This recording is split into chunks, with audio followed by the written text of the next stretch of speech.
ये हमारे पास है स्केपुला बोन का ये है डोर्सल सरफेस और ये है कॉस्टल सरफेस। कॉस्टल सरफेस पे ये है सब स्केपुलर फोसा और डोर्सल सरफेस पे ये वाला जो है ये है सुप्रा स्पाइनस फोसा, ये है इंफ्रा स्पाइनस फोसा।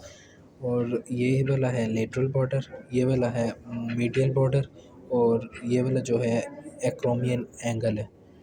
और ये सुपीरियर एंगल, ये इंफीरियर एंगल। ये स्पाइन है सारी ये इसकी। कंप्लीट स्पाइन है। इस स्पाइन के ऊपर अपर लिप है, ये लोअर लिप है और ये एक्रोमियन प्रोसेस है और ये एक्रोमियन एंगल है। और ये वाले जो है ये आर्टिकुलर सरफेस फॉर क्लेविकल है, ठीक है। और इसके अगर इस साइड पे देखें ये हमारे पास ग्लिनाइट कैविटी है ये वाली, ये इसके नीचे इंफ्रा ग्लिनाइट ट्यूबरकल है, ठीक है।